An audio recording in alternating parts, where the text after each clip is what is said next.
Olá, boa noite. Bem-vindos a mais um resumo do dia, aqui no seu canal Causa Operária TV, 24 horas no ar. Nesta sexta-feira, de 2 de abril de 2021, está entrando no ar o nosso programa de número 716. Destaques no dia de hoje: a direita, com a sua política de deixa morrer, vetando a contratação de mais de 15 mil médicos. No momento que falta profissionais para atender, para socorrer a população, nós vamos ver como é que se dá essa política de proibir que mais de 15 mil trabalhadores sejam contratados. Bom, nós vamos falar também, vamos destacar no programa de hoje várias notícias sobre o problema da pandemia. São Paulo ultrapassando aí a marca de mais de 500 pessoas mortas à espera de um leito na UTI. Isso no estado mais rico, mais poderoso do país. Bom, e um destaque importante do nosso programa é Lula, que criticando aí o manifesto dos políticos da direita, que se disfarçam de centro, né? A chamada terceira via. Né? Então nós vamos falar desse tema, destaque aqui também na nossa programação, bom, que é onde tem mais. Nós vamos falar dos dados da pandemia, tem destaque aí revelações do livro, novas revelações do livro do Eduardo Cunha, o chamado, né, depois do sucesso dos atos do último dia de 31, né, onde milhares de pessoas foram às ruas atendendo ao chamado do PCO, dos comitês de luta, companheiros da esquerda se juntaram nessas manifestações contra a ditadura de ontem e de hoje. O novo chamado do PCO é agora por um 1º de maio classista e de luta contra o genocídio do povo brasileiro, por reivindicações concretas para a classe trabalhadora. Bom, vamos falar também, tem notícias internacionais, destacando aí o caso de trombose, casos de trombose, mais de 30 casos identificados somente no Reino Unido, de pessoas que foram vacinadas com a AstraZeneca. É um caso grave para levantar aí uma preocupação também aqui no Brasil. Bom, e a situação na Colômbia, né, onde a direita, mostrando aí seu caráter persecutório, não tem perdão para a direita, fuzilando, matando aí dirigentes da Farc que assinaram um acordo de paz, né, já há vários anos atrás com o governo colombiano, mas isso aí não vale nada, não tem o menor valor para a direita. Bom, esses e outros destaques você vai ver aqui no nosso programa de hoje, e para comentar essas e outras notícias, comigo hoje, aqui na nossa bancada virtual, o companheiro Caio Túlio. Boa noite, Caio. Boa noite, Antônio Carlos. Boa noite a todos que estão assistindo o resumo do dia. Ok. Então, você que já está por aí conosco, como de costume, a gente pede a você que nos ajude compartilhando o link aí do nosso programa, né, saudando aqui o companheiro Leon Trotsky, que renovou aqui a sua assinatura do nosso canal, de membro do canal Causa Operária TV. Sigam aí o exemplo do companheiro Leon Trotsky, né, você que, sendo trotskista ou não, se você tem simpatia pela esquerda, siga o exemplo aí do nosso amigo internauta, né, que tem como pseudônimo o nome do grande revolucionário dirigente da Revolução Russa ao lado do Lenin, Leon Trotsky. Então, faça como Leon Trotsky, assine, né, aqui, torne-se membro e contribua com a Causa Operária TV. Então, pedindo a vocês, todos, que compartilhem aí o link do programa, pedindo aí o Caio que deixe o microfone fechado quando não estiver falando, para evitar o retorno. E, bom, saudando aqui alguns amigos que já estão conosco nessa transmissão, além de, como mostrando o caráter eclético do nosso programa, além de Leon Trotsky, nós temos aqui Jesus. Jesus era humano, está entre nós, né, nessa sexta-feira, hoje que é sexta-feira, é uma data religiosa, né, sexta-feira santa, né, Jesus teria sido pregado na cruz, mas Jesus está entre nós, Jesus era humano. né, tá presente aqui no nosso programa. Também, desta vez eu consigo, a companheira Ana Matos, né, já chegando por aqui. Então, a todos vocês, em nome deles aí, o Fabiano, o companheiro Fabiano Proletário, também já está por aqui entre nós. Maria do Carmo Oliveira, né, muito obrigado aí a participação de vocês. Então, eu agradeço aí a presença, a participação, e que vocês nos ajudem aí compartilhando, espalhando adoidado o sinal aí, o link do nosso canal, do nosso programa, né, para que o pessoal deixe de lado aí a imprensa capitalista, golpista, que mente, né, para você, que mente para a população, e venha para cá, para o jornal do canal Causa Operária TV, né, uma arma, uma ferramenta de informação e de luta dos trabalhadores e de todo o povo. Bom, boa noite também para o Sou Eu, para Silvia Mio, né, chegando por aqui, muito obrigado aí pela presença, pela participação, e vamos lá, vamos para a nossa pauta, começando com destacar, eu vou até pedir para a produção colocar para a gente aí uma primeira imagem, que é uma imagem futurista, né, que é para a gente introduzir esse primeiro tema, porque é um tema para a gente falar do futuro. Está aí uma imagem de uma cidade do futuro. Né? Então, provavelmente aí essa ideia, essa estimativa, essa imagem é uma projeção de uma cidade daqui a 100 anos. Né? Logicamente, se o capitalismo não tiver levado a terra à barbárie e destruído tudo, mas é uma projeção futurista. Bom, e aí tem uma outra projeção de tipo futurista feita sobre o problema da paridade entre o homem e a mulher. Então vou passar para o Caio para comentar a avaliação de órgãos internacionais em relação a esse problema. Vai lá, Caio.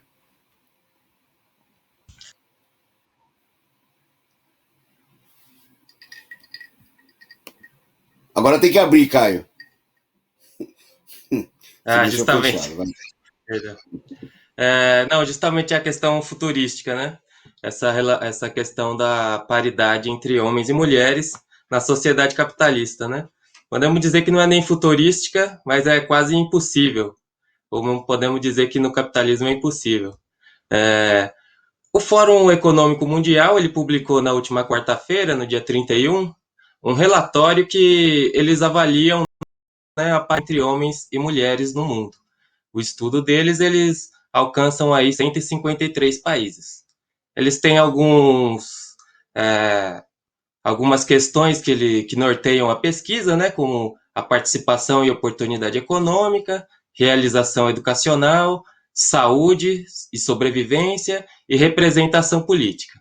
Então, sobre a base desses critérios, eles procuram avaliar a lacuna, como eles chamam, entre homens e mulheres, né? Segundo o estudo, a lacuna global ela estaria 68% preenchida, né? Faltaria ainda os outros 42%.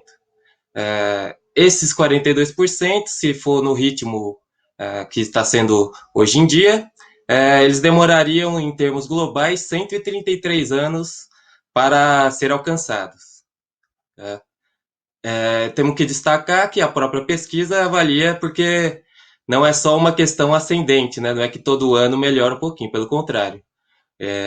Já mostrou esse ano aqui, eles avaliam que a pandemia piorou a situação, que já era ruim, já a pandemia teria piorado ainda mais. Significa que esses 133 anos também não é preciso, né? Porque se for piorando, a cada ano vai aumentar esse número.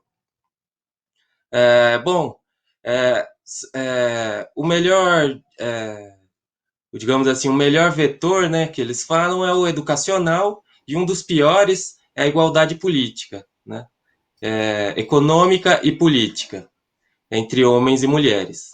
Eles fazem um estudo relacionado às regiões do mundo, né, segundo o estudo, os problemas maiores eles se encontram na região do Oriente Médio e do Norte da África, né? E também na África Subsaariana, e também na Europa Oriental e na Ásia Central, e no Sul da Ásia, que seriam os principais problemas, vamos dizer assim, para a paridade entre homens e mulheres, onde a lacuna ela é muito maior. E o tempo, vamos dizer assim, estimado para uma igualdade seria maior, bem maior. Bom, o estudo ele fala também da pandemia, né? Que a pandemia ela teria atacado mais diretamente as mulheres, por várias questões. Primeiro por emprego, né? Muitas mulheres, pelo menos 3%, 5% das mulheres desses 153 países analisados, elas teriam perdido o emprego ou a sua remuneração, o seu trabalho ou qualquer tipo de trabalho que tinham antes da pandemia, e no caso dos homens foram 3,9% que perderam o emprego. Bom, tem muitos. Eles aconselham, né, essa situação. Eles falam também que os principais ramos da atividade econômica que mais privam as mulheres é o ramo de alta tecnologia, onde as mulheres elas são mais excluídas, segundo o próprio estudo. Eles dão um receituário mais tradicional para resolver o problema, né? Segundo eles, seria resolvido com políticas públicas, né? Direcionada para as mulheres, o problema da segregação ocupacional, o problema também da dupla jornada de trabalho, né? Que se acentuou com a pandemia, porque as mulheres tiveram que trabalhar duplamente. Isso, por exemplo, muitas pessoas que ficaram no trabalho remoto, né? Aumentou o trabalho, porque você passa o dia inteiro trabalhando em casa, no computador, também tem que cuidar dos filhos, que é um dos aspectos da opressão da mulher, né? Essa questão, e da casa e tudo mais, e tudo isso teria, inclusive, gerado um aumento no estresse das mulheres de um ponto de vista geral. Elas, logicamente que eles não falam que o problema é um problema da sociedade capitalista, né? Que se baseia, né? Se assenta sobre a opressão de vários setores, e da mulher é um deles e um dos mais importantes, já que a mulher é a maior parte da população, inclusive, né? Maior do que os homens. Então esse aqui é o problema fundamental, né? Quando a crise e quando o momento de crise é maior, sofre mais os setores mais oprimidos da população. É esses que vão sofrer mais, que vão carregar o peso aí da crise, né? Acho que é isso, Toninho. Ok, bastante informação sobre a situação. O Caio falava da representação política, né, que consta no relatório. Por exemplo, no Brasil, nesse momento, no Congresso Federal, apenas 15% das deputadas são mulheres, embora as mulheres sejam maioria, né, da população brasileira. E pior do que isso, ou tão ruim quanto, é que a imensa maioria desses 15% não são representação, né, efetiva das mulheres que lutam contra essa situação, mas são mulheres da direita que defendem, né, a situação de opressão, né, de repressão às mulheres, de massacre das mulheres, como nós estamos vendo nesse momento no país. Porque não basta ser mulher, né, mas tem que defender os interesses, né, das mulheres, né, e da população trabalhadora, porque como o Caio destacou aí, e nós estamos vendo na pandemia, no meio da crise, quem mais paga, né, o maior ônus recai aí sobre a população feminina, a que primeiro é desempregada, tem seus salários rebaixados, direitos retirados, né, como nós estamos vendo nessa crise. E, infelizmente, né, por essas previsões fajutas aí do Fórum Econômico Mundial, a paridade entre mulheres e homens, se depender do capitalismo, vai ficar para o dia de São Nunca, né? Não vai chegar absolutamente nada, é preciso colocar abaixo o atual regime político. Bom, vamos em frente. Por falar em farsa, né? Por falar em coisa que não corresponde à realidade, vamos destacar agora a política de censura, política que nós aqui vimos criticando cotidianamente, né? Bom, e um destaque que mais nesse momento são muitos os casos, a gente vem, nosso canal aqui vem dado destaque a ofensiva da direita, que muita gente da esquerda apoiou, né, de utilizar a justiça aí para censurar, né, quando se tratou aí de elementos da direita, e nós dissemos não, nenhum tipo de censura, liberdade de expressão, né? Bom, e o destaque de hoje é o governador João Dória, que resolveu processar o humorista Diogo Portugal, né? E por quê? O Diogo Portugal atacou o Dória, agrediu ele fisicamente? Não, o Diogo Portugal, como ele é humorista, o trabalho dele consiste em fazer piada, né?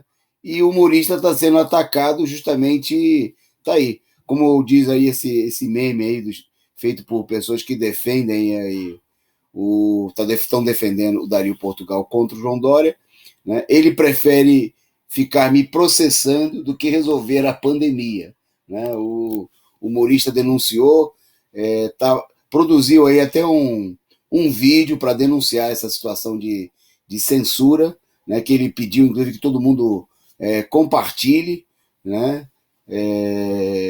Porque a maneira, inclusive, dele lutar contra essa situação é justamente, né, denunciar, né? Quando aquelas pessoas que são perseguidas pela direita se calam, não se mobilizam, não denunciam, né, obviamente que transformam isso numa luta, por exemplo, judicial, né, porque o Dória chegou ao absurdo de pedir que o humorista, que está lutando aí para sobreviver no meio da crise, né, como ele vai mostrar nesse vídeo, ele mesmo vai relatar, pague uma multa, né, teria que pagar uma multa para o Dória, coitado do Dória, né, ele está precisando aí de tirar dinheiro, até de humorista, que não tem público nesse momento para contar piada, né, os shows estão proibidos no plena pandemia. Bom, vocês vão ver a denúncia do caso numa parte do vídeo que o Danilo, o Portugal divulgou aí, o Diogo Portugal divulgou, né, e a gente quer se solidarizar aí ao companheiro, né, fica à disposição aqui o nosso canal, não só dele, mas de todos os setores que estão sendo perseguidos aí pela direita, num país em que nós estamos vendo na semana em que se celebrou aí, nas palavras do ministro da Defesa, né? Na realidade é uma triste lembrança, os 57 anos do golpe de Estado, a direita procurando reintroduzir a censura, né? O cala-boca não morreu, né? O cala-boca está aí em ações como essa do Dória. Bom, com vocês aí um trecho do vídeo do Portugal. Olá pessoal, beleza? Hoje eu venho aqui para falar de um assunto que não é muito engraçado, mas é importante. Estou sendo processado pelo João Dória. Sim, estou sendo processado pelo governador de São Paulo. Não sei se eu fico triste por estar sendo processado ou se eu fico feliz e honrado de ter sido lembrado pelo Dória no meio de uma pandemia. Ou seja, eu tá na lista de prioridades do governador. Só que ele acordou um dia e falou... O que será que eu vou resolver hoje, hein? Eu vou resolver o negócio da vacina, que vacina é importante agora nesse momento, né? Ou o oxigênio dos hospitais está precisando, o pessoal do comércio está precisando de uma força, está passando por um perrengue. Não, quer saber? Acho que eu vou no YouTube lá do Diogo Portugal, ver umas coisas aí, uns stand-up. Eita porra! Foi isso? Ou seja, ele está me processando por causa de piadas. Eu não posso fazer o quê? O meu trabalho. Então, já que eu não posso fazer piadas, eu vou fazer aqui algumas observações, ok? Que isso eu acho que eu posso. Não são piadas, tá? São só para você, sei lá, pensar no caminho de casa.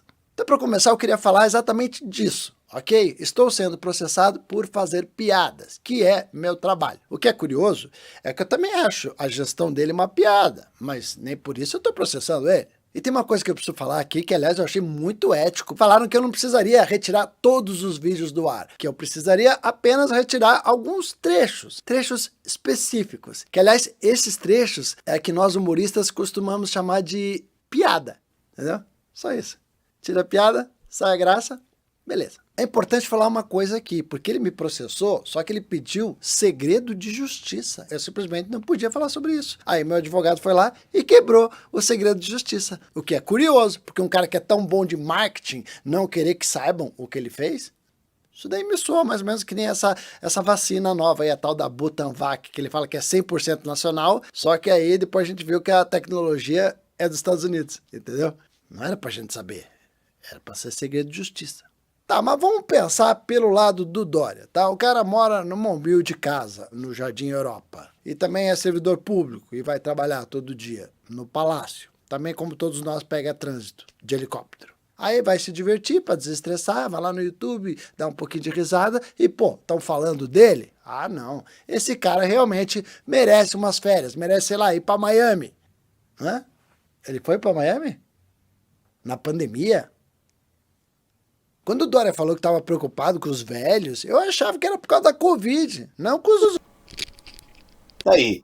Tá aí o humorista Diogo Portugal, processado aí pelo Dória, né? A direita que vai para cima de todo tipo de iniciativa para tolir totalmente a liberdade de expressão, né? Por isso é necessário mobilizar contra a ditadura, contra... a gente viu aí, infelizmente, muitos setores da esquerda apoiando, né? Defendendo, inclusive setores da esquerda, defendendo que precisaria existir um fórum, né? Mas quem vai julgar? Né? Quem vai caçar aí o direito de palavra, né? Não só dos humoristas, deputados, dos partidos, uma política, né? Abaixo a censura, né? É parte da política ditatorial, evidencia, né, a tentativa do Dória e de outros políticos aí da direita de passarem por progressistas, né, com o aval de alguns setores da esquerda, estão evidenciando aí que isso aí nem de longe corresponde à realidade. Bom, nessa área da censura e do humor, a gente não só rapidamente registrar, né, que o humorista Danilo Gentili ele foi condenado, né, a pagar uma fiança por alguém que ele tinha uma pena, né, uma multa, para uma pessoa que ele tinha contado piada e a pessoa se desagradou da medida. Né? E aí hoje revelaram que a pessoa doou, né, o pagamento foi feito e a pessoa doou a multa paga pelo Danilo Gentili para o João de Deus, aquele vigarista que se passava lá por milagreiro, né, a pessoa fez a doação. Quer dizer, a piada, né, acaba sendo o fato de que justamente quem processa, quem vai atrás de reprimir a liberdade de expressão, né, são setores da direita, são setores que querem abrir caminho, obviamente com isso, para todo tipo de perseguição e para todo tipo de cassação, né, da liberdade de expressão. Bom, por falar em direita, falar em João Dória, né, vamos destacar agora, essa semana nós destacamos aqui já no nosso programa o manifesto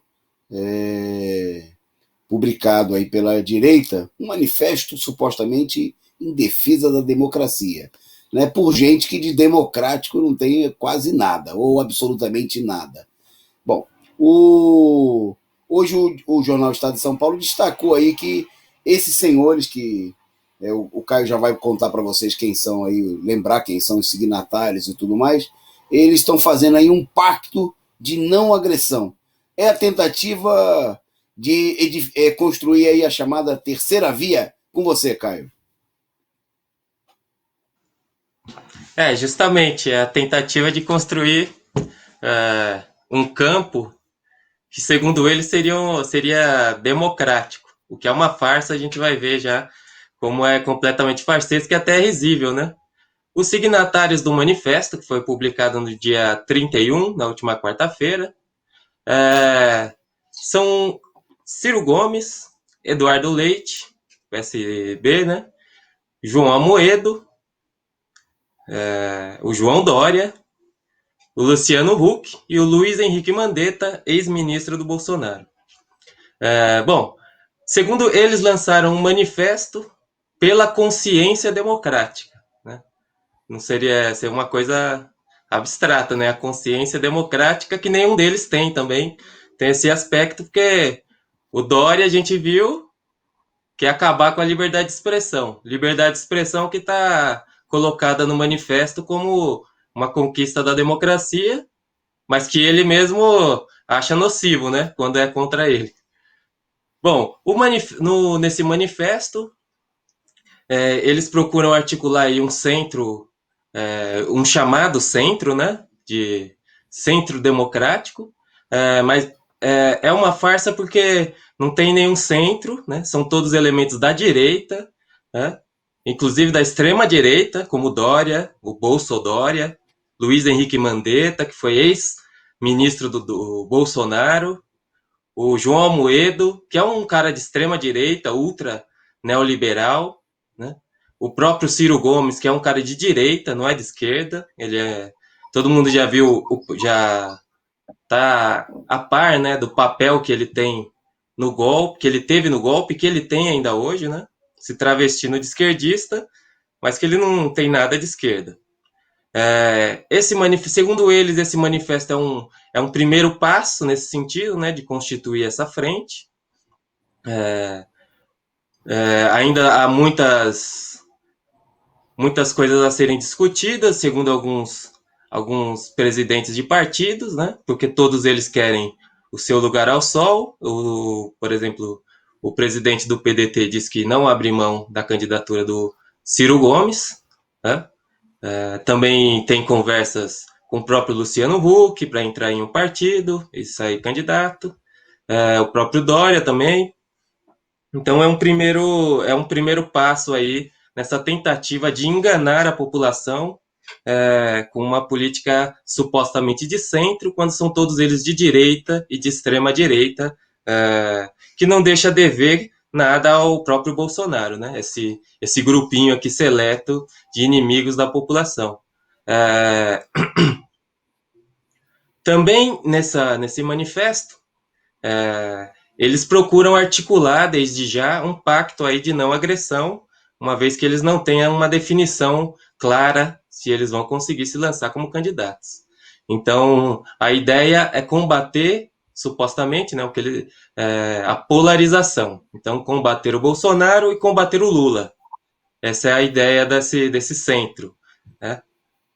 O manifesto, que é um manifesto assim muito risível, né, pelo que é dito e por quem fala, né, porque é uma contradição em termos. Essas pessoas que falam não tem nada a ver com democracia, não tem nada a ver com defesa da democracia em nenhum lugar, e a gente está vendo isso daí na prática, na própria pandemia, quando essa política dos governadores, notadamente do Dória, é uma política muito ditatorial e reacionária.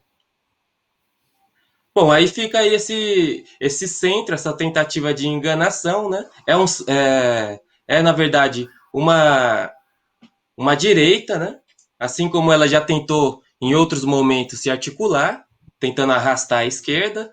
A gente lembra do 1º de maio do ano passado, onde houve um ato aí entre a direita que procurou trazer a esquerda.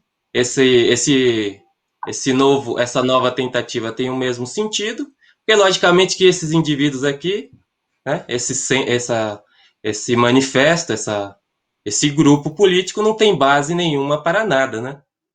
É um grupo que está suspenso aí no ar, então eles necessitam de um apoio maior, eles precisam aí procurar setores de base da esquerda para apoiá-los, né? O que é uma coisa difícil com com a candidatura Lula, que elimina completamente a possibilidade desse centro, chamado centro, né, entre aspas, porque não é o centro, é a direita, se articular. Então eles colocaram também esse pacto de não agressão, justamente para não, em linguagem popular, não se queimar aí até lá e ver quem vai poder ser o postulante aí da direita, se essa política tiver mínimo sucesso. Ok, Caio. Bom, a declaração deles também evidencia de que eles agrediam o Bolsonaro, eles não querem. E eles querem, todos eles aí são useiros e viseiros em agredir o Lula, né, em agredir a esquerda, em agredir os trabalhadores, em agredir até o humorista, como a gente viu agora há pouco, né, o Diogo Portugal reclamando. Bom, sobre esse tema, né, sobre a articulação dessa direita, que são aí as lideranças da chamada Frente Ampla, né?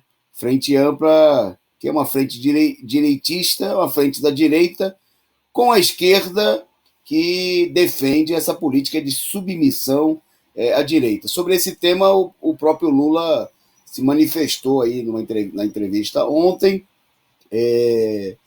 Bom, e ele falou, foi, digamos assim, curto e grosso sobre o assunto, né?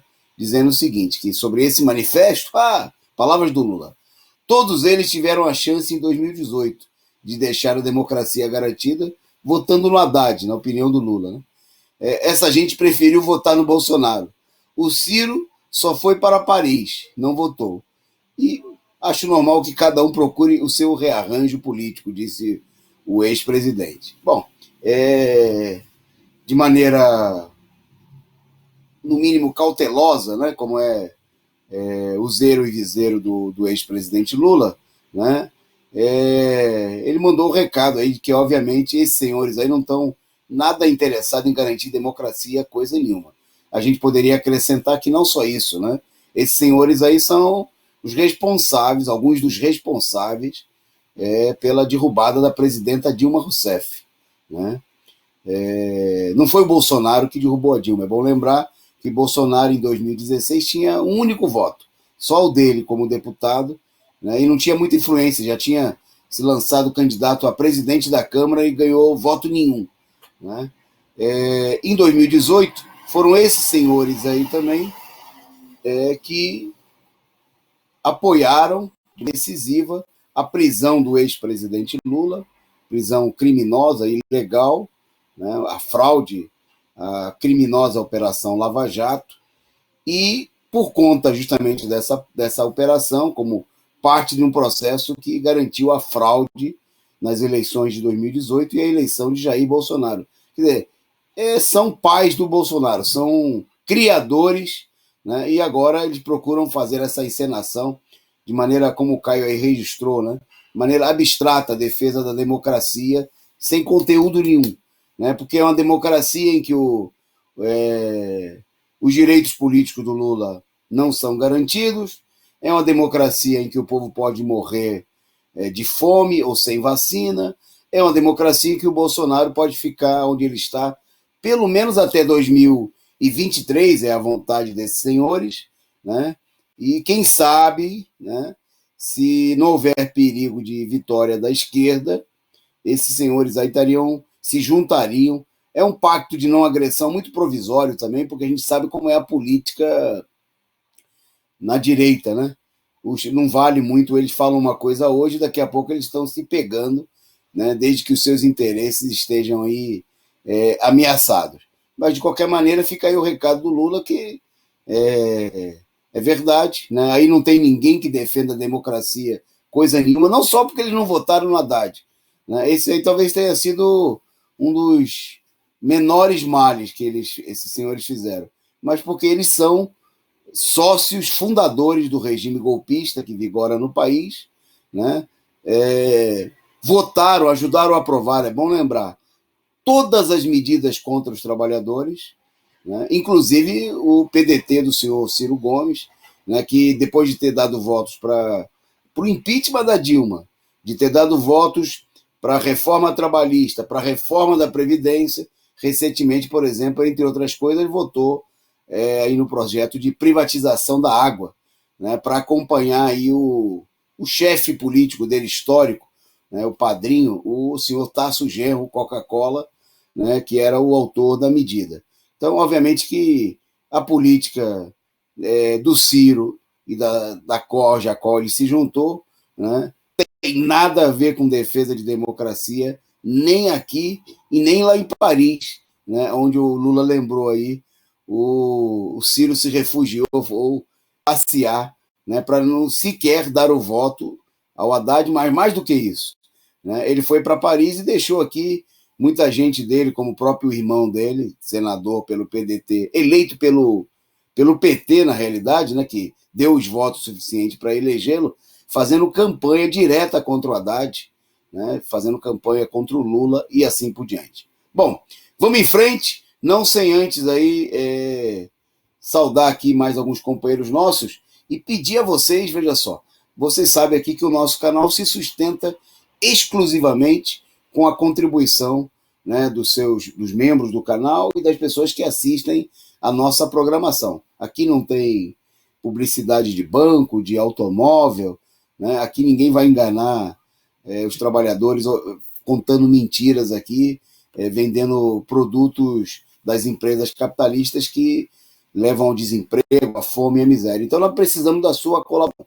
Então nós queríamos pedir a você aí, você pode, se não é membro, pode tornar-se membro do nosso canal, clicando logo abaixo aqui da telinha, né, no retângulo em azul, seja membro, e você pode, sendo membro ou não, dar a sua contribuição instantânea, mandar aí o seu super chat, né, a sua figurinha, o seu sticker, para a gente, com a sua mensagem também, para a gente divulgar aqui, né, e ajudar a sustentar esse canal independente, combativo, revolucionário. Então nós estamos pedindo aí a colaboração de vocês aqui, a gente não tem vergonha de pedir, né? Porque a sua contribuição é para ajudar a essa causa, né? A TV Causa Operária, a causa da revolução, do socialismo dos trabalhadores. Então vamos lá, companheiros, contribuam. Bom, seguindo na nossa pauta, vou devolver aí a bola para o Caio, para ele falar aí dos números da vacinação e da situação de crise, porque em uma situação que a vacinação já não é expressiva, várias cidades estão novamente paralisando a vacinação. Com você, Caio.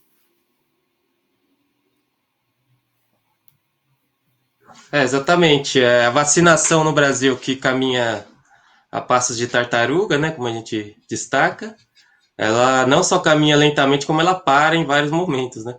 E nesse momento aqui a gente tem que destacar que 4 capitais do país já suspenderam a vacinação e aguardam aí a chegada de novas doses, né? As capitais que suspenderam a vacinação nesse momento são Curitiba, Goiânia, Rio Branco e Florianópolis. No Distrito Federal, que estava previsto aí uma vacinação ao longo de todo o feriado, né? Eles também suspenderam ao longo do feriado para retomar no domingo. Além disso, mais pelo menos, né? Se tem aí notícias até o momento, mais 8 cidades também suspenderam a vacinação por falta de doses. Por exemplo, no Paraná, a cidade de Guarapuava suspendeu a aplicação das doses, da primeira dose, né? Que estava com os idosos de 67 anos ou mais, e pretende retomar na próxima quinta. Maringá suspendeu a aplicação da primeira dose também em idosos com mais de 67 anos. Eles suspenderam na última quarta-feira, dia 31, e tem uma previsão para retomar no domingo, dia 4. Em Goiás, a cidade de Rio Verde também teve o mesmo problema, suspendeu hoje, na sexta-feira, e espera aí uma nova chegada de vacinas. Também em Santa Catarina, na região sul, Blumenau suspendeu a vacinação hoje. Campina Grande suspendeu a vacinação na quinta-feira, ontem. Tem uma previsão de chegada de novas vacinas no dia 5. Né? São Lourenço da Mata, em Pernambuco, também suspendeu a vacinação na terça-feira, no último dia 30. Né? Espera a retomada da campanha no dia 3. Também aqui na cidade, no estado de São Paulo, a cidade de Guaratinguetá suspendeu a vacinação. Eles estão no grupo aí de idosos de 68 anos ou mais. A previsão é que seja retomada só na quarta-feira, dia 7. E na Bahia também a cidade de Camaçari suspendeu na quinta-feira ontem e aguarda novas vacinas. Quer dizer, a gente vê o descaso total, né, dos governos estaduais e do governo federal em relação à vacinação, que é vamos dizer assim, a solução do problema nesse momento, né? O que coloca, inclusive, o problema da mobilização popular, né? É preciso fazer uma campanha pela vacinação, porque se depender dos governos, nesse ritmo, a gente vai vacinar a população em muitos e muitos anos, e perdendo muitas e muitas vidas nesse caminho. Por isso que, inclusive, nós levantamos a palavra de ordem de vacinação em massa, né? No último ato que a gente realizou, no dia 31, contra a ditadura, porque esperar dos governos da direita e da extrema-direita vai levar somente ao desastre, como tem levado até o momento, né? Ok. Bom, destacar aí, a produção tem um quadro aí que mostra o mapa, né? Que mostra que nesse momento nós estamos aí pertinho ainda, nem chegamos a 9% da população brasileira vacinada com a primeira dose, né? Quer dizer, menos de 9% receberam aí ao menos uma dose, né? A imensa maioria recebeu apenas uma dose, né, e só um percentual muito pequeno, cerca de 1/3 dessas pessoas, já receberam a segunda dose.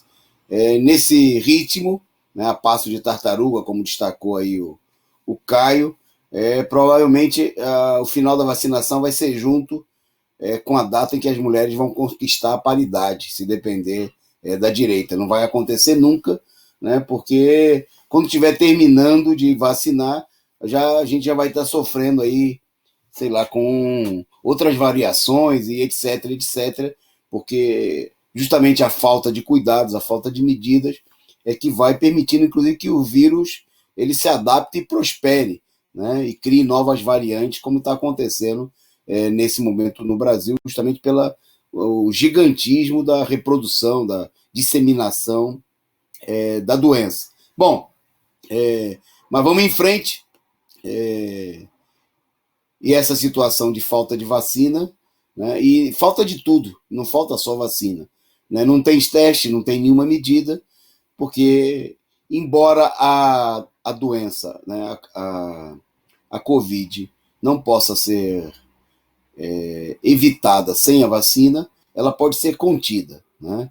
E foi contido aí em vários países com medidas devidas de isolamento, medidas de testagem em massa, né, cuidados com a população, que no Brasil não existiram em momento nenhum, né? A gente já citou aqui vários casos pelo mundo afora, destacamos aqui os nossos vizinhos bem pobres aqui da América Latina, como o caso da Venezuela e de Cuba, que tem um número infinitamente menor de casos do que o Brasil, justamente pela adoção de medidas de contenção, e que agora estão procurando aí, Cuba, por exemplo, está trabalhando aí para ter a sua própria vacina, né, para poder e fazendo todo tipo de acordo, né?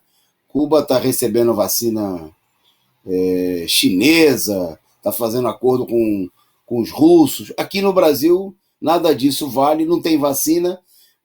A gente viu aí essa semana todo o imbróglio em torno da vacina russa, em que mais uma vez a Anvisa negou aí o registro, mesmo que provisório, uma vacina que já está sendo utilizada em 56 países, né, a Sputnik V, e que aqui, né, mostrando aí os interesses comerciais e políticos que estão em jogo, né, muitos bilhões envolvidos nessa jogada, né, a direita não quer nem saber de permitir o uso da vacina. E surgiram denúncias, né, vieram a público aí já nos Estados Unidos, de que os Estados Unidos estão agindo diretamente para impedir, né, fazendo lobby, fazendo pressão para que não se compre a vacina da Rússia. Bom, mas vamos em frente aqui, nós vamos voltar a esse tema com certeza aí nos próximos dias, mas o resultado muito claro dessa situação é que São Paulo, né, o estado mais rico da federação, já tem mais de 500 pessoas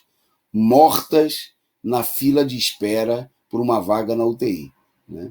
Bom, a situação, todo dia morre gente, né? Vocês têm aí o número total em todas as regiões do estado, né? 236 no interior e litoral e 271 na região metropolitana, capital e grande São Paulo, né? Mostrando que a situação está totalmente fora de controle, isso na cidade mais rica do país, né? Só nas últimas 24 horas, 11 pessoas menos, né, morreram na fila de uma espera para um leito de UTI. Quer dizer, todo dia, né, às vezes tem dias que são 30, 40 pessoas morrendo num único dia, esperando por um leito. Ontem nós destacamos aqui o fato de que, infelizmente, nesse momento já está chegando aí a 80%, 85% a letalidade das pessoas que vão ser entubadas, aí, como essas pessoas que vocês estão vendo aí na imagem, nas UTIs. Né? Quer dizer, o índice de mortalidade é muito grande. Né? Na média, em nível nacional, ao longo da pandemia, 50% das pessoas que foram entubadas, elas vieram a óbito nos hospitais públicos e 25% nos hospitais privados, né? Mostrando, inclusive, a diferença do tratamento a que estão submetidos pobres e ricos. Né? Para deixar de lado essa conversa fiada e sem nenhuma base real, que é de todo mundo é afetado, né? Todo mundo é vítima, é uma guerra de todos contra a Covid. Não. A guerra está vitimando, fazendo muito mais vítimas entre a população pobre, preta, trabalhadora, né? Gente sofrida que não tem recurso para ser atendida aí nos hospitais de luxo da burguesia, que, apesar disso, também aí está tendo uma quantidade expressiva de vítimas que nem se compara, obviamente, com a população pobre. Bom, e o caso de São Paulo, ele é emblemático porque mostra, evidentemente, que não é um problema de falta de dinheiro, é um problema de total falta de vontade política, de falta de medidas, mostra a farsa dos chamados governos científicos, né? Eles são tão científicos quanto o Bolsonaro. Né? Eles são especialistas simplesmente em abrir covas, né, e levar a situação da população a uma situação insuportável. Bom, o resultado o quadro geral dessa situação, o Caio, em nível nacional, o Caio vai descrever para vocês agora. O resultado dessa inércia e dessa política do governo, né, é que a gente chegou à marca de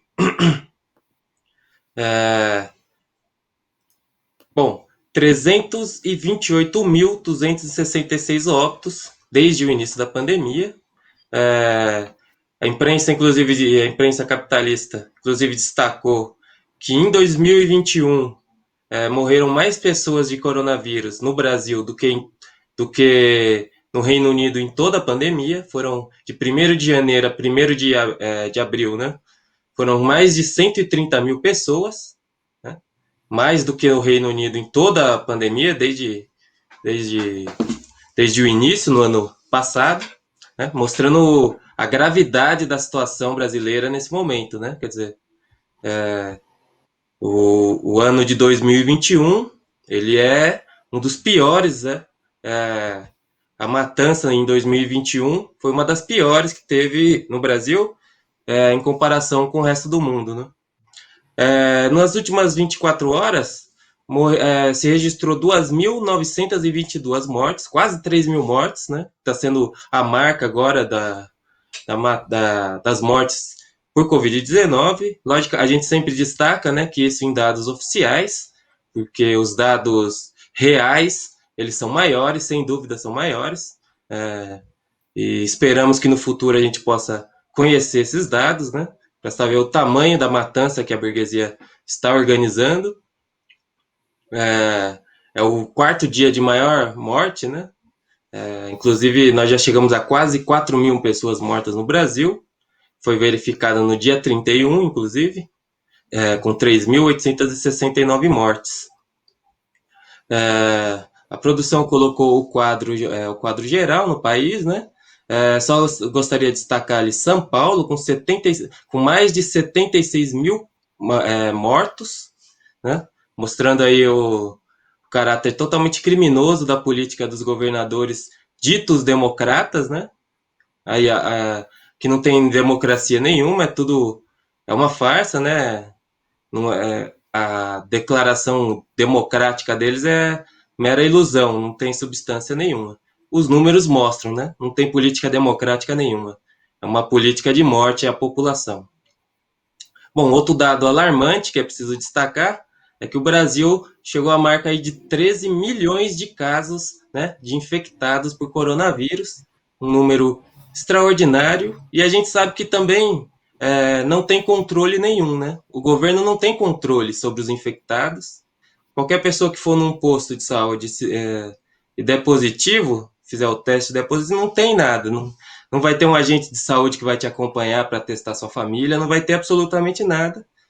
Eles não têm controle, então a gente deve supor que esse número ainda é um número represado, né? Ele deve ser maior o número de infectados, pessoas que estão doentes, não sabem, porque não há controle, não há política de prevenção, não há política de combate, não há política nenhuma, e por essa inércia dos governos, por essa opção, né, dos governos, é uma opção deles não fazer nada, é que a gente chegou nesse quadro de ter cerca de 3 mil pessoas mortas por dia e já chegar aí a marca de 328 mil brasileiros mortos na pandemia de coronavírus. Destacando aí a situação, comentário aqui no nosso chat, né? O companheiro Dom Bass, né, destacando que no Rio Grande do Sul foi o dia que mais morreu pela Covid desde o início hoje, né? Rio Grande do Sul que superou a marca de 20 mil mortos, um número gigantesco, né? Outro estado rico, né, governado aí pelo PSDB, né, na linha de frente, aí, os chamados científicos, os democratas, pseudo-democratas do PSDB, na linha de frente aí da matança, do genocídio da população. Né? Então, como destaca aí o Dom Bass, né, a situação, com Minas Gerais teve recorde de mortos também no dia de ontem. A situação ela se mostra, as previsões aí, depois de uma semana em que a média de mortos ultrapassou, a média em 24 horas, 3 mil mortos, né? Nós chegamos a ter quase 4 mil mortos num único dia, há expectativas aí, estimativas que falam que a gente pode chegar aí a uma média de 5 mil mortos por dia, a situação totalmente fora de controle e literalmente, né, a previsão do presidente da Associação das Funerárias, vai faltar caixão. Né? Uma situação desesperadora, realmente uma guerra, né? Um verdadeiro genocídio contra o povo brasileiro. Bom, seguindo aqui na nossa pauta, né?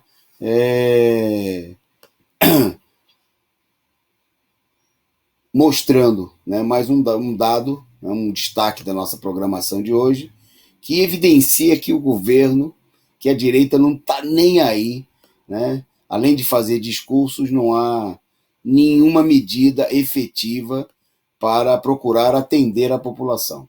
Né? Queria comentar com vocês, só lembrando, né, que esse governo, quando assumiu, com o apoio de todos os científicos de toda a direita, como Dória e outros criminosos, resolveu dispensar mais de 8 mil médicos cubanos, né, que estavam servindo no país. É bom lembrar também que esses mesmos médicos cubanos, eles foram importantes, esses e milhares de outros, para atender aí a população em vários lugares do mundo. Né?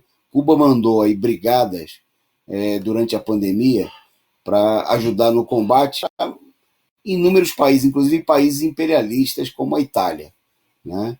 Que tiveram aí, contaram com as brigadas cubanas. Bom, mas não satisfeito com essa situação, nesse momento aqui tem uma crise enorme, né? Que está faltando médicos. Né? Há um esgotamento do pessoal que trabalha nos hospitais da rede pública e até na rede privada, depois de mais de um ano de pandemia. Obviamente, muitos profissionais da área da saúde, médicos, enfermeiros, atendentes, doentes, né, afastados aí, também atingidos pela própria Covid, muitos vieram a óbito. Bom, e hoje a imprensa aí um relato do diretor do Hospital São Sebastião, no interior de Santa Catarina, o Nivaldo Antônio, que diz o seguinte: procuramos médicos, mas está complicado encontrá-los. Bom, esse mesmo tipo de declaração foi expresso aí em vários lugares do país, a ponto de que algumas cidades, alguns prefeitos resolveram contratar médicos. Né? No Brasil, há muitos médicos que, tendo diploma de medicina, tendo cursado o curso superior de medicina, o fizeram em faculdades no exterior, né? E que não foram, até o momento, não conseguiram ser aprovados no exame que foi inventado, né, para garantir aí, o direito ao exercício da medicina, como uma reserva, né, para alguns. Esse exame não foi revalidado. Bom, e aí o Bolsonaro, né, para garantir a manutenção dessa situação, o Bolsonaro, né, e os conselhos de medicina, o Conselho Federal de Medicina e os conselhos regionais mantiveram a política de vetar que os médicos estrangeiros com diploma no exterior possam trabalhar no Brasil, né, seja no Mais Médicos, né, seja agora no trabalho emergencial de combate à pandemia, né. Só para a gente ter uma ideia, mesmo esse exame do Revalida, né, que poderia dar condições desses médicos trabalharem, ele não é feito desde 2017, né? O último teste ele começou em 2020, mas não foi concluído. Só teve a primeira parte, a parte teórica, e não houve ainda a prova prática. É uma espécie de exame da OAB, né, que tem o mesmo significado que tem o feito pela OAB. Impedir, né, que mais profissionais entrem na área para garantir uma reserva de mercado. Não bastasse o fato de que aqui, por exemplo, a imensa maioria da população pobre, os filhos dos trabalhadores, não tem acesso às universidades de medicinas, né, porque as universidades públicas têm pouquíssimas vagas, né, e são poucos aqueles que, oriundos da escola pública, os filhos dos trabalhadores, conseguem passar para esses cursos, e as universidades privadas são a pessoa tem que vender um rim quase todo mês para pagar a universidade, né? Tem universidades privadas de medicina que a mensalidade custam 15, 20 mil reais, né? As mais baratas aí é a base de 6, 7 mil reais, né? Eu falo isso até com conhecimento de causa, minha filha estudando para o vestibular e com vontade de fazer medicina, né? Mas que é aí uma tarefa muito hércula, né? Conseguir passar para a medicina. Aí a gente vê, tem um quadro aí interessante que a produção separou para a gente, da distribuição da população brasileira e da classe médica, né? Mostrando aí o seguinte, que os médicos, que são poucos, mesmo nas regiões mais abundantes, está faltando médico, né? Mas eles estão concentrados aí no Sudeste, né? Onde estão aí 54% dos médicos brasileiros, né? Já em outras regiões tem uma defasagem, porque o que você tem no mapa aí os números de cima, eles representam aí o percentual de médicos, e os números de baixo em cada região é o percentual dos habitantes do país. Então você veja, por exemplo, que no Nordeste tem apenas 17% dos médicos, 17,8%, contra 27,6% da população. No Norte, pior ainda. Você tem 4,6% dos médicos contra 8,6% da população. Então, a situação fica mais grave quanto mais você vai para longe dos grandes centros, né? E não há nenhuma política de liberar, como seria necessário, né? Acabar com o vestibular, né? Você tem países aí, por exemplo, muita gente vê a política defendida pelo nosso partido, pela Aliança da Juventude Revolucionária, de acabar com o vestibular como uma coisa, nossa, é uma medida muito... Não. Você vai num país vizinho aqui chamado Argentina, né? A única exigência para você entrar na universidade é ir lá e apresentar o seu diploma do ensino médio, né? Não tem essa coisa...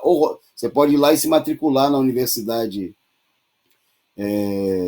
Nacional de Buenos Aires, né?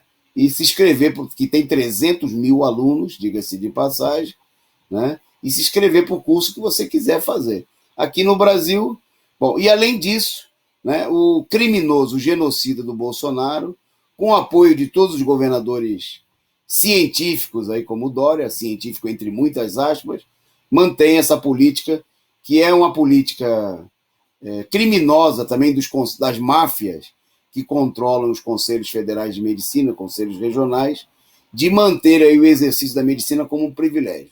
A desculpa, obviamente, que é para garantir a saúde da população, né? Isso no momento que a população está precisando ser atendida por alguém, né? Os médicos, mesmo aqueles que estão trabalhando aí, que não tem condição de trabalhar 48 horas num dia, né? Precisa contratar mais gente. Tem que abrir aí a possibilidade de que outros médicos formados, que são, né? Porque também aqui não vamos ser otários, né?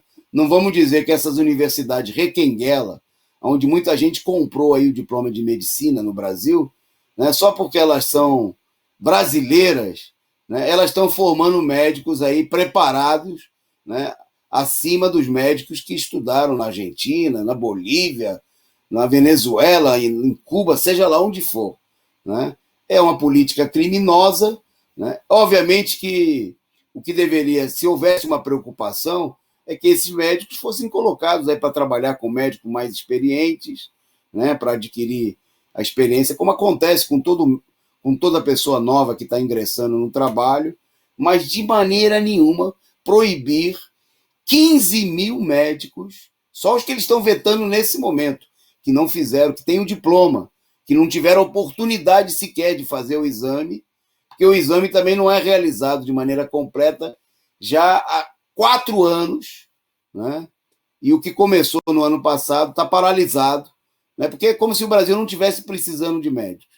Então é preciso denunciar esse crime, exigir que todo mundo seja aproveitado, que o Brasil deveria pedir aí, se ajoelhar, né? E solicitar aí o apoio de Cuba, que Cuba mandasse de novo aí 8, 10, 15 mil médicos, né, para socorrer o povo que está morrendo sem atendimento, né? Uma situação totalmente insuportável e que evidencia o caráter criminoso, genocida, né, da política levada adiante aí pela direita em todo o país, que precisa ser denunciada. Fica evidente que não é um problema, né, essas e outras notícias apresentadas aqui, que não é um problema de falta de condições. Não há nenhum esforço. Tem um último quadro aí, né, desse mesmo estudo mostrando aí a razão de médicos por cada 1.000 habitantes, né? Então vocês vejam aí que no norte chega a ter meio médico, menos de meio médico, a 0,47 para cada 1.000 habitantes, né? E mesmo no sudeste, né, onde a gente tem aí a maior concentração de médicos em relação ao tamanho da população, o número é muito baixo, né? 1,89, quer dizer, menos de 2 médicos para cada 1.000 habitantes, né? Quer dizer, está muito abaixo daquilo que seria necessário, ainda mais nesse momento.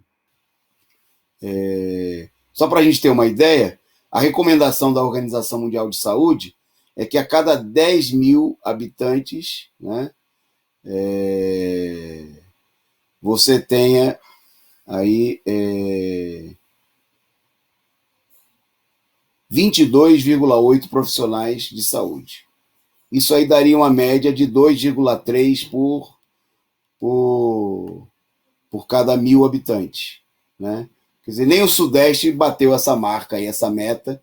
E num momento de gravidade como esse, né, em que o Brasil é o epicentro da pandemia no mundo, né, quer dizer, a gente precisaria ter mais, além dessa média, né? E você tem regiões do país que não tem 1/5 da média mínima, né, indicada aí pela Organização Mundial de Saúde, e o Conselho de Medicina e a direita querem manter aí a medicina como se fosse um luxo, um privilégio só para uma parte da população. Política criminosa, genocida, e fica evidente que não é só do Bolsonaro, né, essa política criminosa, essa política genocida, né? Bom, vamos em frente.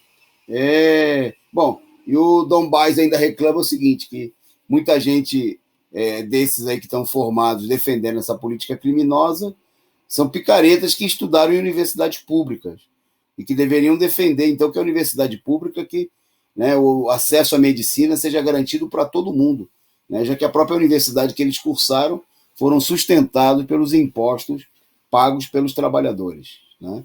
Aí a política para lá de criminosa da direita, evidenciando que o problema não é o Bolsonaro. Bom, vamos em frente, porque vamos dar destaque agora a uma notícia que ganhou as páginas aí da imprensa capitalista, até da revista Veja, nesse final de semana, falando aí do livro do Cunha, né? Do Eduardo Cunha, que foi presidente da Câmara dos Deputados, justamente no momento do golpe de Estado que levou à derrubada da presidenta Dilma Rousseff. Bom, mas quem vai contar para vocês aí, comentar essa notícia é o companheiro Caio. Vai lá, Caio. A revista Veja, no dia de hoje, ela publicou um trecho, né, do livro que o Eduardo Cunha pretende lançar daqui a alguns dias, e no qual esse trecho ele destaca o papel do Michel Temer no golpe de Estado de 2016, inclusive mostrando, né, claramente, é o que todo mundo já sabe, mas fica público, né, expresso e público, que o que se tratou em 2016 foi um golpe de Estado articulado pelas forças da direita dita tradicional, né? Então, nesse trecho que a revista Veja, essa revista que participou ativamente do golpe de Estado, né, publicou, o Cunha, ele fala que o Temer, o Michel Temer, que era o vice-presidente, ele trabalhou incansavelmente pelo golpe de 2016, né? Inclusive, ele fala em troca de cargos, né? Que o Temer, ele aceitava dar cargos, dar dinheiro, o que fosse necessário para conseguir comprar os deputados, né? O Eduardo Cunha ele cita um caso, inclusive um caso específico, de um ex-deputado, de um determinado elemento da direita que ganhou um cargo para fazer parte aí do bloco golpista contra Dilma, né? Então ele destaca esse aspecto, né? Porque o Temer, ele também lançou um livro há tempos atrás, no qual ele procurava dizer que, na verdade, quem articulou o golpe foi o Cunha, né? Que ele não tinha nada a ver com isso daí, com o golpe. Mas o Cunha aqui, ele contra-ataca e procura mostrar, né? Que, na verdade, o Temer, ele foi o articulador. O Temer que é um elemento da direita tradicional, logicamente que o Temer não articulou sozinho, mas ele teve ajuda aí de todo esse bloco golpista que se formou, inclusive da Veja, que está publicando isso, para dar o golpe, né, para conseguir ganhar aí todos esses setores da direita para derrubar o governo. Ele fala, inclusive, ele dá nomes, né? Ele fala da nomeação de um indivíduo chamado Marcos Pereira, do Republicanos, para o Ministério da Indústria e Comércio, que ele teria negociado em troca do apoio pelo golpe de Estado. Bom, outro tema também, além de mostrar, né, a corrupção que foi o golpe de 2016, que ela se baseou também na corrupção dos deputados, o Cunha, ele também destaca o problema dos militares, né? Então ele não fala diretamente, porque são os militares, né? Eu acho que ele já fica mais receoso, mas ele procura dar a entender que a Dilma, ela era vigiada pelos militares constantemente. Ele fala que ele teve uma conversa com um general Vilas Boas, né?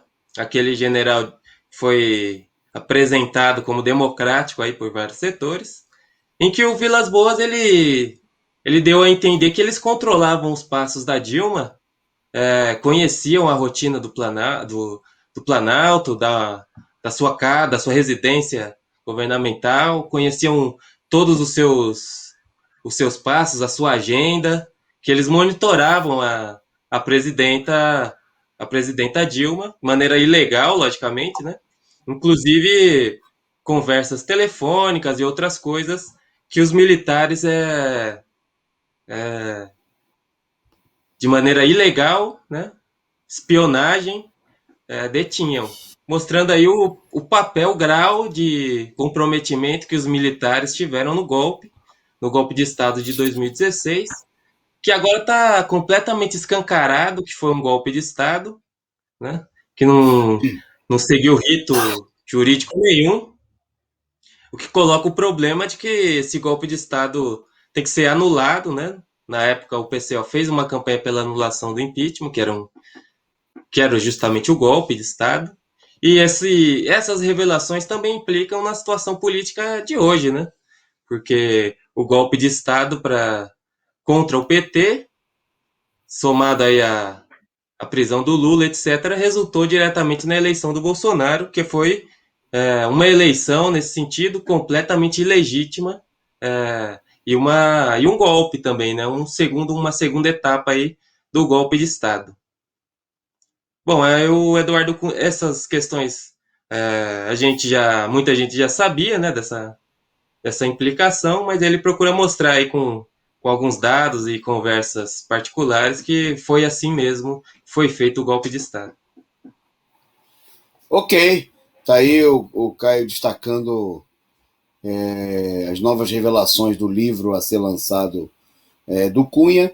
Bom, estas declarações, a realidade, né, a situação de genocídio do povo brasileiro, na realidade, como o Caio destacou aí, o Temer acusa o Cunha, que acusa o Temer, e na realidade os dois têm razão, né? São todos eles parte aí da política conspiratória que toda a direita, né, articulada diretamente pelo imperialismo, levaram adiante para levar o golpe. Inclusive aí esses senhores que hoje estão tentando se passar aí por democratas, defensores da democracia, como nós vimos aqui no começo do programa.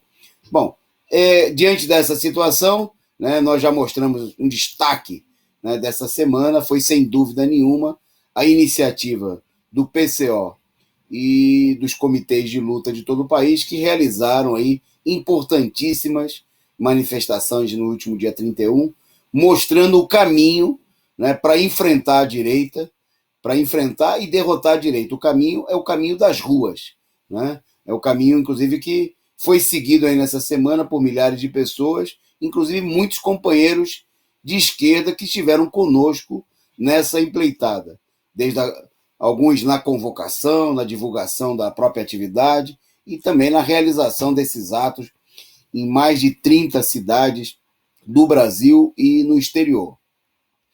Uma questão fundamental que eu já queria convidar você para acompanhar amanhã a nossa análise política da semana, programa com o companheiro Rui Costa Pimenta, presidente nacional do PCO, é que é preciso dar continuidade a essa mobilização, né? Porque nós estamos vendo a situação da pandemia, a situação de crise no país.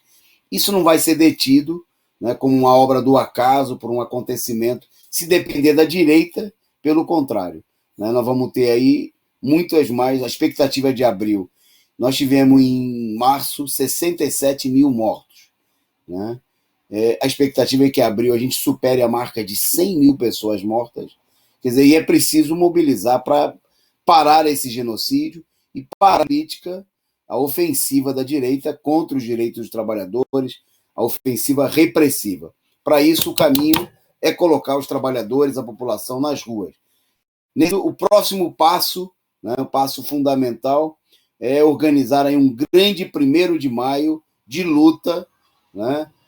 Infelizmente não vai dar para ser assim tão juntinho, né? Mas dá para ser muito combativo e tem muito espaço de realizar uma grande mobilização no 1º de maio, com as devidas medidas de proteção, como nós adotamos, né, na mobilização realizada essa semana, né? Foram assim os atos de São Paulo, do Rio de Janeiro, de Brasília. Tinha distanciamento social, tinha máscara, né?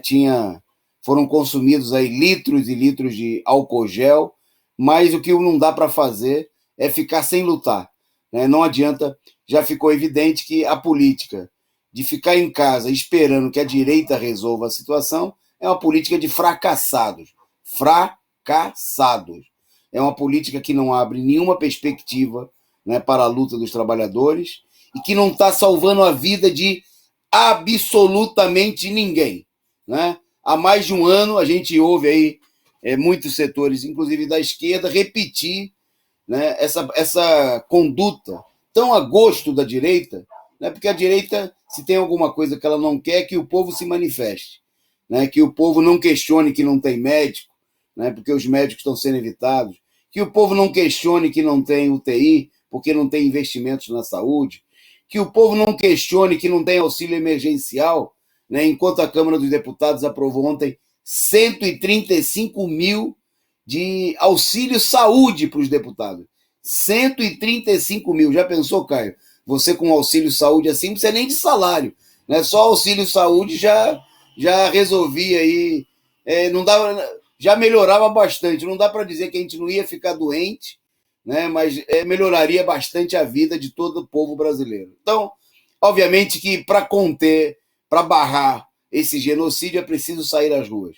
Então, o próximo passo é organizar um grande 1º de maio de luta, né? Os comitês de luta vão iniciar imediatamente essa campanha de mobilização e de convocação. Nós vamos publicar cartazes, né? 500 mil de panfletos toda semana, né? Nós vamos pedir apoio aí aos sindicatos, às organizações de luta comprometidos com essa causa da luta dos trabalhadores, que não querem ficar assistindo em casa o povo morrendo, né, que querem um caminho de mobilização, e nós esperamos contar aí com o apoio, né, de muita gente, né, de vocês que nos assistem, porque é preciso tomar o caminho das ruas, o caminho da mobilização, como ficou demonstrado no último dia 31, né, em que inclusive nós contamos aí com o apoio popular. Eu e o Caio tivemos aqui no ato em São Paulo e era visível, né, o apreço, o apoio, né, da população, dos prédios, as manifestações, do pessoal descendo do prédio, botando bandeira vermelha nas escadas, aplaudindo, né? E então é preciso reforçar esse caminho da mobilização. Bom, nós vamos tratar muito desse tema nas próximas semanas, mas você já fica aí ligado, hein? Nós vamos organizar aí um grande 1º de maio de luta, né? E nós esperamos aí, mais uma vez, e com força redobrada, que as pessoas dos setores da esquerda que não saíram às ruas no dia 31, que não apoiaram a mobilização, se somem, né? Que inclusive vai ter mais gente, a gente espera, quem sabe a vacinação não anda um pouquinho mais rápido, e aí muitos sindicalistas, que tem muitos sindicalistas aí com mais de 70 anos aí, né? Tem muitos sindicalistas com mais de 60 anos. Tem que tomar vacina, gente, ó, e vir para as ruas, né? E quem não tomou vacina, como nós, eu não tomei vacina, o Caio não tomou, o companheiro Rui, que teve no ato, né? Porque ainda não estava na nossa faixa, é preciso tomar os cuidados, mas não dá para ficar sem luta. Essa política é uma política covarde, né? Que não resolve absolutamente nada, e de gente aí que fica recorrendo aí ao Dória, ao STF, né? Não é um caminho de enfrentamento, é um caminho de desmoralização, né? É preciso fortalecer aí, nós vamos realizar reuniões de todos os comitês aí na próxima semana, né? Vamos chamar reuniões de comitês para organizar essa mobilização já. Bom, para a gente ir para o encerramento do nosso programa, nós vamos ir para 2 notas internacionais. Então, primeiro eu vou passar para o Caio, né? Não sei antes, desculpe, Caio, agradecer aí ao Para Que Postar, só tendo Face, e Jesus Era Humano, que mandaram aí suas figurinhas, seus stickers, contribuindo aqui com o nosso canal, né? Bons exemplos são para ser seguidos, então fique à vontade, né? Tá no começo do mês, tem gente que ainda não recebeu, mas tem gente sem salário, mas tem gente que já recebeu aí. Se você puder, contribua. Nós precisamos muito aí da sua contribuição. Então vou passar para o Caio para ele anunciar aí a sua última notícia e comentar uma notícia internacional. É uma notícia para deixar a gente tranquilo sobre o problema da vacina, não é isso, Caio? Que a gente pode confiar que as vacinas que elas estão sendo aplicadas no Brasil, né, elas são vacinas que a gente pode confiar. Só teve 9% de pessoas vacinadas. A maioria dessas foram vacinadas com a Coronavac. Mas tem já uma quantidade aí, alguns centenas de milhares, milhões de pessoas que receberam aí a AstraZeneca. Então, o Caio agora vai trazer uma notícia positiva sobre a AstraZeneca. É isso, Caio? Vai lá. Infelizmente não, né? Infelizmente não. Na verdade, a vacina AstraZeneca Oxford, né? Ela teve uma série de efeitos colaterais em vários países europeus. Estão sendo investigados, né? Alguns países suspenderam a vacinação ou suspenderam parcialmente para algumas faixas etárias. Só no Reino Unido teve pelo menos 30 casos aí de coágulos sanguíneos, né? Alguns deles fatais, que foram resultados aí de efeitos colaterais da vacina AstraZeneca. Segundo a agência reguladora, esses efeitos eles são pequenos, assim, a chance de você ter esse efeito colateral é pequeno, mas a gente vê que são 30 casos só no Reino Unido. Os Países Baixos eles suspenderam a vacinação para vários grupos de faixa etárias menores de 60 anos. Quer dizer, para as faixas etárias menores de 60 anos, eles não estão aplicando a vacina da Oxford AstraZeneca, porque já confirmaram a morte de uma pessoa em decorrência de efeitos colaterais dessa vacina, que ao que parece, né, ele ataca mais as pessoas mais jovens. Também na Alemanha, um instituto alemão que regula vacinas, eles registraram 31 casos de coágulo sanguíneo no cérebro após a vacinação da AstraZeneca, e 9 desses casos resultaram em mortes, né? Também na Alemanha está sendo estudada a vacina novamente. Então é isso. A Agência Europeia de Medicamentos diz que o imunizante ele é seguro, né? Que a chance desse efeito colateral é pequeno e que a sua cobertura, né, para o vírus ele é alto, segundo a agência americana, seria de 79% para casos leves e 100% para casos graves da doença coronavírus. Mas tá aí, são vários casos de efeitos colaterais, inclusive fatais, né, letais, que estão sendo elaborados. Coloca aí esse problema das vacinas, né, que como é um mercado, né, a vacina não é simplesmente uma coisa que um cientista vai lá e elabora para salvar o planeta, mas não, é um produto que é vendido no mercado, e isso coloca uma séria suspeita, né, sobre todos esses produtos, tem que ser controlados rigidamente. Ok. Caio, eu vou então para minha última notinha breve, né, mostrando aí a política de perseguição covarde da direita. Né, destaque agora é a Colômbia, onde, desde a assinatura dos acordos de paz que levaram aí a Farc, né, a baixar as armas, né, um acordo que foi repudiado aí por muitos setores da Farc, que inclusive depois acabaram voltando, né, a pegar em armas, porque o governo da direita não quer saber de cumprir acordo nenhum. Né? Tem imagem aí de manifestação na Colômbia, porque já somam contabilizados aí 263 ex-combatentes da Farc que foram assassinados pela direita depois dos acordos de paz celebrados. Então, obviamente que a direita está mostrando que não existe o acordo de paz, não tem nenhuma vigência de fato, né, para a direita, segue a política aí criminosa de perseguir, de exterminar, né, militantes. Uma política, inclusive, que na Colômbia é extensiva também a muitos setores do ativismo social, lideranças indígenas, dirigentes sindicais, né, mostrando que a direita não perdoa, mata.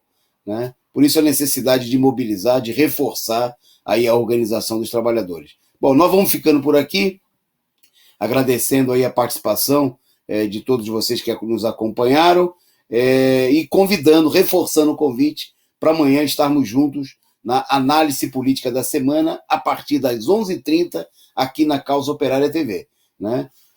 A gente volta no domingo com o resumo da semana, né, a partir das 20h30, aqui mesmo na Causa Operária TV. Boa noite, Caio, boa noite a toda a nossa audiência e até a próxima semana. Boa noite.